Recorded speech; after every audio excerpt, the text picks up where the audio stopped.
ఎట్లా ఆదుకుంటారో, ఎట్లా కాపాడుకుంటారో, వాళ్ళకి జరిగిన నష్టాన్ని పూడ్చడానికి ఏం ప్రయత్నం చేస్తారో, ఇన్పుట్ సబ్సిడీ ద్వారా చేస్తారా, ఇంకో పద్ధతులు చేస్తారా, ఎట్లా చేస్తారో ప్రభుత్వం చెప్పాలి రైతాంగానికి. నేను ఇప్పుడేం రాజకీయపరమైన డిమాండ్ చేస్తాను లేదు, నేను వచ్చేం లేనిది అబద్ధం చెప్పడం లేదు.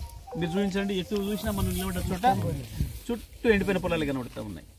ఇప్పుడు మనం నిలబడ్డ పొలం ఇది 2 తరలిస్తే పాపైన బతికిపోయేవాడు. పెట్టుబడి మొత్తం అయిపోయింది, అంత పూర్తిగా అన్ని రకాల మందులు కూడా కొట్టడం అయిపోయింది. కేవలం ఇక 1-2 తల్ల నీళ్ళతోని ఈయన ఎకరానికి 60,000 రూపాయల ఆదాయం పొందాల్సిన రైతు ఇలా 6 రూపాయలు కూడా లేదు, దిక్కు లేదు, పెట్టుబడి మొత్తం పోయింది. ఇట్లా అనేక మంది రైతులు, లక్షలాది ఎకరాలు. ప్రభుత్వానికి సోయి లేదు. 100 రోజులు రాజకీయాలు వసూలు తప్ప వ్యాపారులను భయపెట్టించి, కాంట్రాక్టర్లను భయపెట్టించి, క్రషర్ మిషన్లను భయపెట్టించి,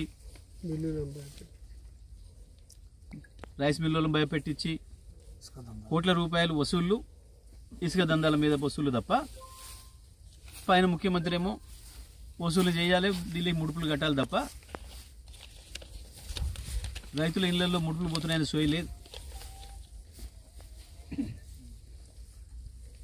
నేను ఈ జిల్లా మంత్రులను డిమాండ్ చేస్తా ఉన్నా, వెంటనే జిల్లా స్థాయిలో సమీక్షలు పెట్టండి.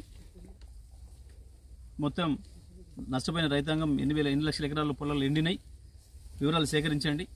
ఆ రైతాంగానికి ఏమి ఉన్నట్టునిస్తారో చెప్పాలని చెప్పి నేను డిమాండ్ చేస్తా ఉన్నాను.